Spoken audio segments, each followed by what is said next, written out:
fourth and final talk for this session is by Caterina Serena Martucci and Girolamo de Simone. Their primary research interests are in Roman landscapes and late antique landscapes and survey archaeology, and they've been centrally involved in excavation and survey projects in the Vesuvius region. And their talk today is on From Neapolis's Harbour to the Apennines, Coast-hinterland Dynamics in AD 472 Campania.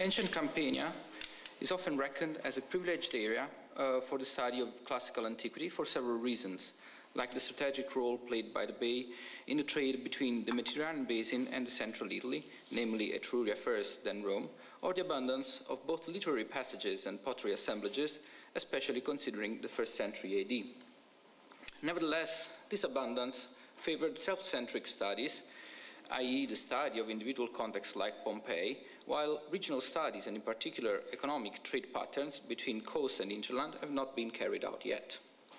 Development of this kind of studies is also hampered by the misconception that all major harbours of the bay, both Neapolis and Pottery, could not easily trade towards the plain because of the marshes. Our study on the classical landscape of Campania proves that the Napolitan Marshes were created by the AD 472 eruption, thus they did not exist earlier. And in a nutshell, you can see here in the map, for example, that classical sites are in the area that later were occupied by the marshes. I think that's one clear example. Furthermore, an important road between Neapolis and Nola necessarily had to exist because it is mentioned in a literary passage and it is implied by the several instances where the Nolans are described like the closest friends of the Greeks on the coast. The archaeological data support our theory. The coins minted in Neapolis for the inland communities show an intensive trade towards the plain. The Greek pottery traded in Nola, with the Nolan hybrids and their original creations show intensive cultural interexchange. Unfortunately, the 5th century BC is a difficult period to deal with, since most of the Nolan pottery was dug in the 18th and 19th centuries, and it is now spread across Europe. And as you can see, there's also this nice representation, not really close to the reality of Sir William Hamilton robbing one of the tombs. So sorry for the huge leap forward, but because of the lack of data for the earlier period, we jump to a completely different period, to the late antiquity, and especially on the context buried by the AD 472 eruption of Vesuvius. Vesuvius is commonly associated with the most famous eruption that buried Pompeii in AD 79, while other eruptive events of similar cultural impact, but much smaller in scale, like those occurred in AD 1631 and in 1944 during World War II, are often ignored by the general public. Here we deal especially with the eruption occurred the 6th of November 472. Marcellinus Comes provides the exact date and a brief description of the event, also noting that the ashes erupted by the volcano fell across Europe and over Constantinople, where the event struck the citizens so deeply that an annual procession in memory of the event was established. Although the ashes reached areas as far as North Africa and Constantinople, they are archaeologically noticeable only where they are stratified for at least a few centimeters, i.e. from the center of Vesuvius towards northeast over Abillinum, Beneventum, Eclanum, and the Apennine sites in between them. In 2004, we established the Apolline project, a multidisciplinary research which seeks to investigate the territories of Neapolis and Nola in late antiquity, and more specifically the sites buried by the AD 472 eruption. This map shows the sites in which we operate. The following slides provide some insights into what we are bringing back to light. And these are three examples. Pollena, which is our flagship excavation, Somma Vesuviana, and Lauro di Nola. At the end of the 5th century, important transformations were taking place in the economy of the Mediterranean basin. Despite the Vandal conquest, the commercial network from northern Africa was still in place, but regional productions became more relevant. In Campania, most of the micro-regional products seem to be related to several workshops scattered in the Vesuvian countryside, while others might be compared with vessels attested in the Apennines. In the mid-5th century AD, the pottery circulating in the territories of Neapolis and Nola was predominantly of regional craftsmanship, but amphorae, with the commodities transported, and tableware continued to be imported, mostly from Africa. The comparison between the assemblages of cooking tableware from Neapolis Theatre, a suburban villa in Nola, and the baths in Pollena Trocchia, on the northern slope of Vesuvius, reveals a quite similar percentage of regional common courseware, while the remaining part of the assemblages consists of cookingware and African imports. A closer look at the imports shows that the ratio between African imports, roughly 32%, and local productions, 45%, is similar in both cities, Neapolis and Nola, while in the countryside settlement of Pollena Trocchia, the imports are much scanter, around 10%. Among the imported wares and the commodities associated, the prominent role is played by Africa. Both in Neapolis and Nola, and in Pollena Trocchia, African products are the most imported ones. Among fine tablewares, African red slipware is still the most prominent in the mid-5th century AD. It is mainly attested with dishes and bowls, which were used for liquid or semi-liquid food and were vastly replicated locally. Imported pottery is complemented with local productions of tableware, for which archaeometric analysis suggests the presence of several regional workshops. Local classes can be comprised within the broad category of common courseware. Under this large umbrella term, noteworthy is the slipware, also known as color-coded ware. It consists of fine or semi-fine tableware with calcareous fabric, more or less depurated, with surface covered by a matte red-orange-brown slip. Although so far kilns of slipware were discovered only in northern Campania, namely in the Ager Falernus, nevertheless, the compositional characteristics unveiled by archaeometric analysis point to another production area in the environs of Vesuvius. Slipware includes both open shapes like bowls, cups, and basins, and closed shapes like jugs and stocking amphoras. This class can be reckoned among the local imitation of African red slipware, both in the appearance, the slip is a pale reflex of the glaze of the ARS, and typology, with direct imitation, elaboration of African shapes, especially the Ace-61 bowls and the flange bowls. Local products competed with the imported ones, and according to the context, they either replaced the ARS or both were used side by side. We note here that imitation of ARS, flange bowls, are also common in courseware. Between the end of the 5th and the beginning of the 6th century, a new class, commonly named painted ware, starts being attested among the centers of Campania. Painted ware can be considered a sort of evolution or derivation from the slipware, having these classes similar fabrics and slip, although in painted ware the slip covers only part of the surface. Typologically, painted ware shapes mostly include closed shapes, generally jugs.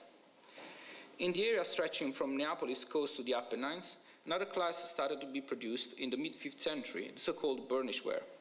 Also, in this case, it is possible to connect this class to ARS for the main feature of a glossy and partially sintered slip in red brick color that tried to imitate African products. Although it is the general opinion that this class was typical of the city of Neapolis and produced therein, but no kilns have been discovered so far, archaeometric analysis on samples from the Roman baths in Pollena Trocchia and the so-called Villa of Augustus in Somma Vesuviana showed 3 different fabrics. Thus it seems likely that multiple workshops produced burnish ware. Among the shapes attested of particular interest is the small two-handled amphora in burnish ware, because it is absent in Neapolis, while it is attested to its hinterland, especially around Vesuvius. And here you can see where in Pompeii, Somma Vesuviana, and Santa Anastasia, and towards the Apennines in Nola and possibly Abellinum.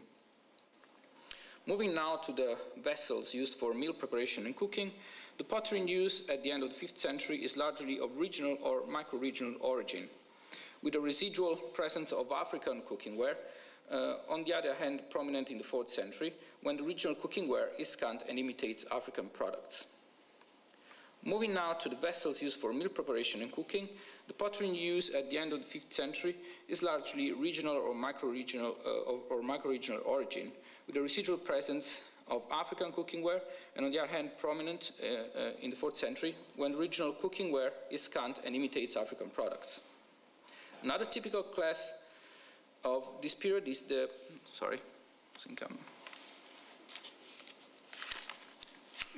is the Pantelleran ware, which is spread across the Western Mediterranean basin.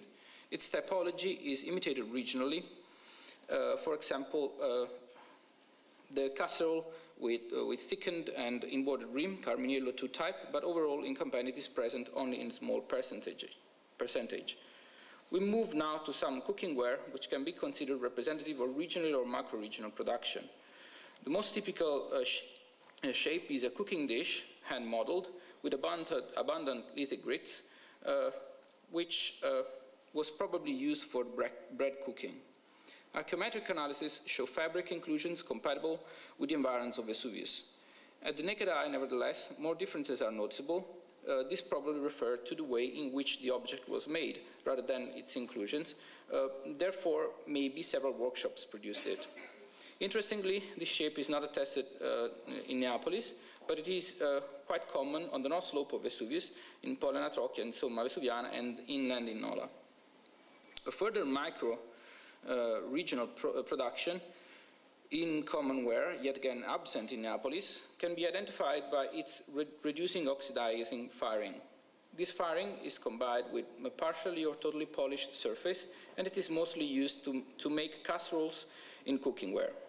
We carried out archaeometric analysis on a casserole with convex rim and high carinated walls from Apolline, for which we found another exemplar in San Giovanni di Prato la Serra in the Apennines. Fabric is hard, rough, rich in quartz, feldspar, and mica inclusions. Volcanic inclusions are absent, while is present an arenaceous component. The main visual characteristic is the presence of an inner gray core with outer orange rims. Another shape with the same firing is a two-handled stocking amphora with molding rim, concave neck, and ovoid body. The fabric is hard and rough, with a gray inner core and an orange-red outer core. The composition is marked by the presence of quartz, alkaline feldspar, plagioclase, clinopyroxene, and mica inclusions, accompanied by some argillous rock fragments, volcanic lithical inclusions like pumices, and an arenaceous component. In Apolline, the amphora is attested in two sizes. The bigger, probably used for stocking dry food supply, has a diameter of 25 centimeters and is at least 50 centimeters tall, while the smaller has a diameter of 13 centimeters.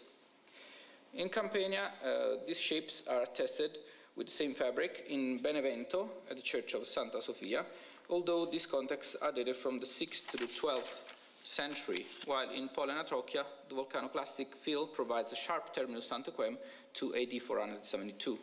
Thus, probably this vessel started being produced earlier.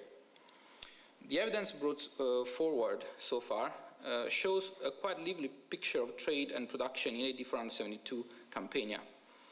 Among the imports, African fineware still plays a prominent role, while other regions are scantily represented, like Pantelleria and the Levant. Part of the fineware produced in Campania imitates the African imports, but it is still the minority in the 4th century, while by the end of the 5th century the situation is rather the opposite.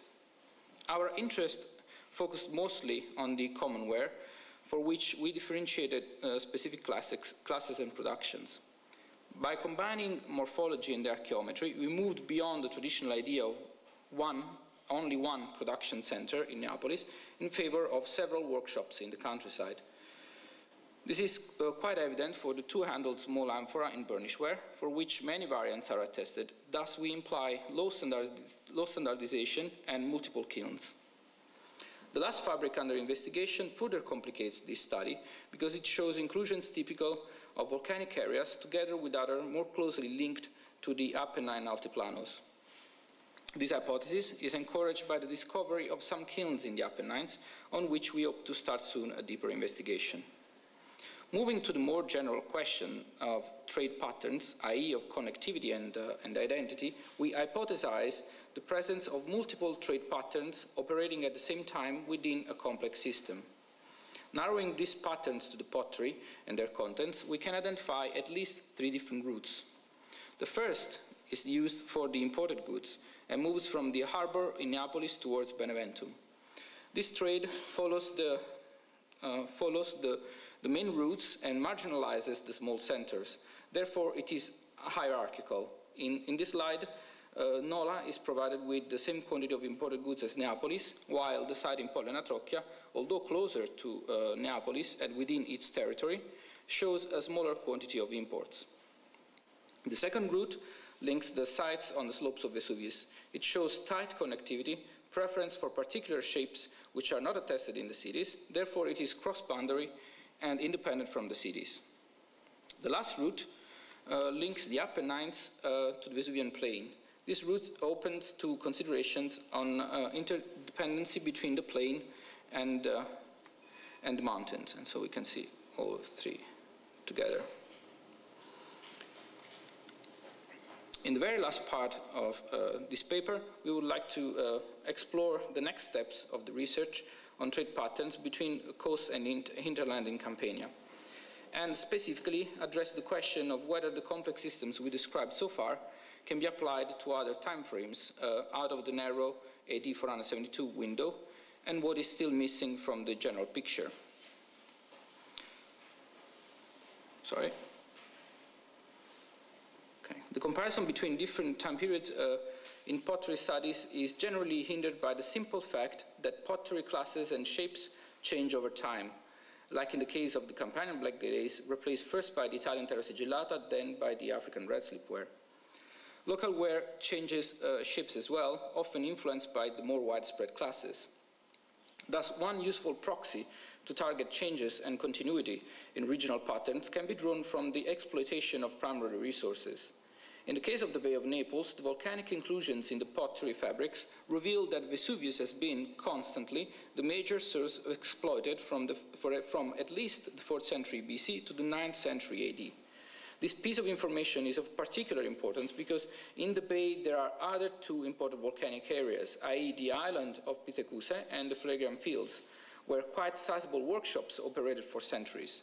Despite the short distance, these workshops took volcanic materials from Vesuvius.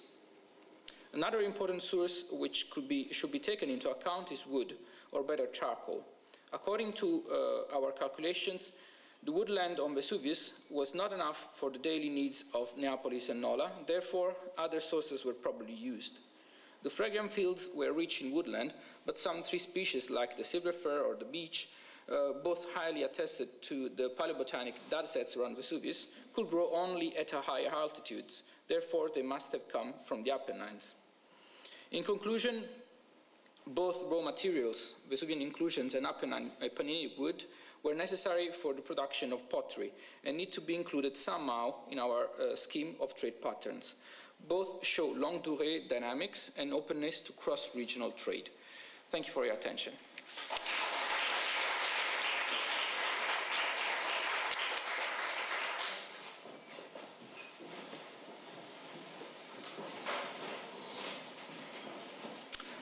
Thank you very much.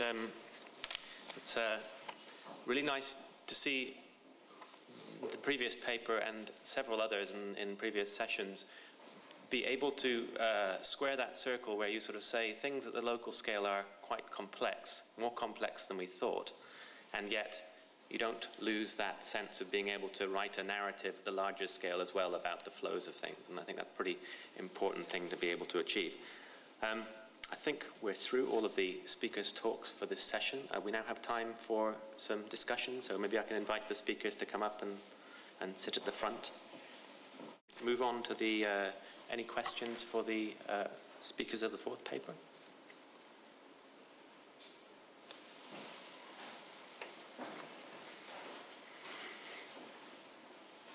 Hi, I'm Marleen Termeer. I was wondering, you sort of hinted several times during your talk to how these three different sort of routes of connectivity could also be valid for other periods in time.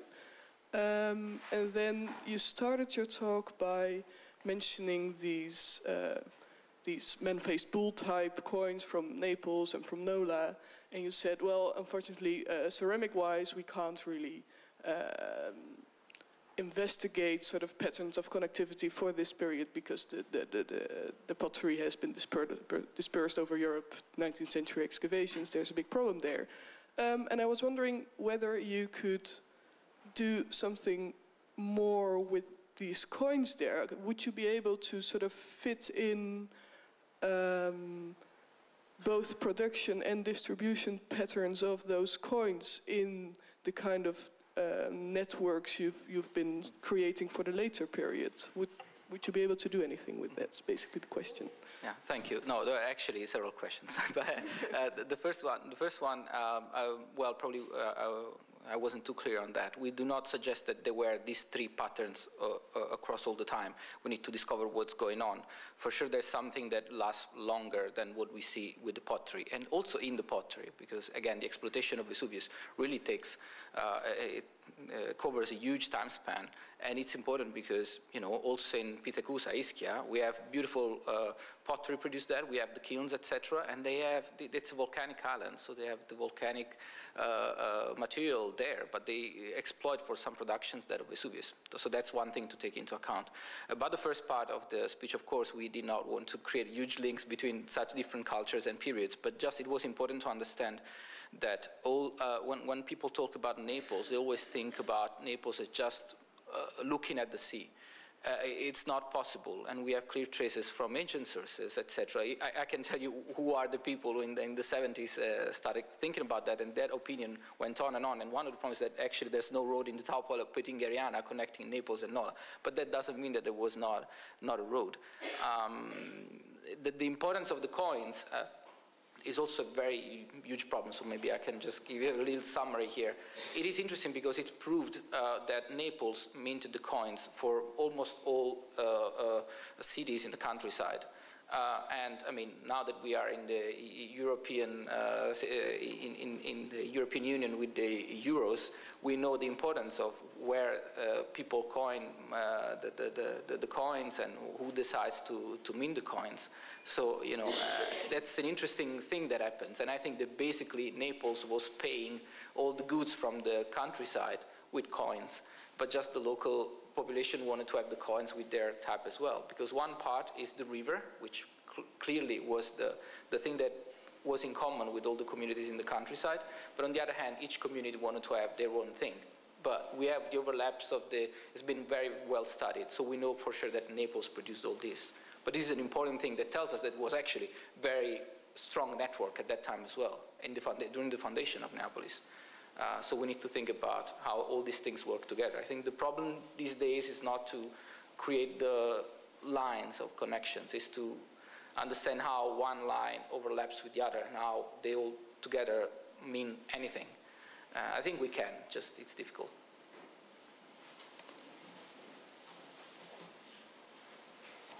Question in the back.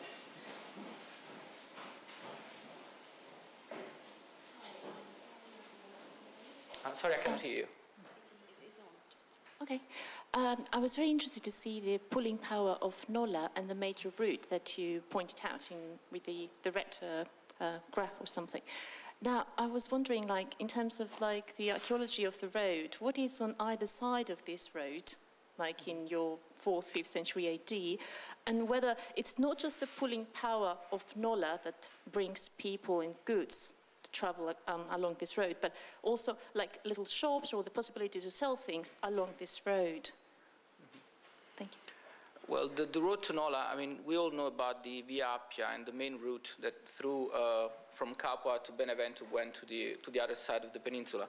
But also the road from Nola at some point goes through Abellinum and then from there goes to the other part of the peninsula. And we have also late antique sources telling us about all the pilgrims going to the cemetery of Nola from Beneventum or from Apulia. So we know for sure, and some of these are farmers which bring piglets or sheep, so that's also one important thing. We hypothesize that probably there was wood going to this area. So I don't know whether I answer all your questions, but yeah. I think we may have gobbled a little bit of the coffee break already, so perhaps if you have any further questions for the speakers, you can color them at the coffee break. And let's all thank them again.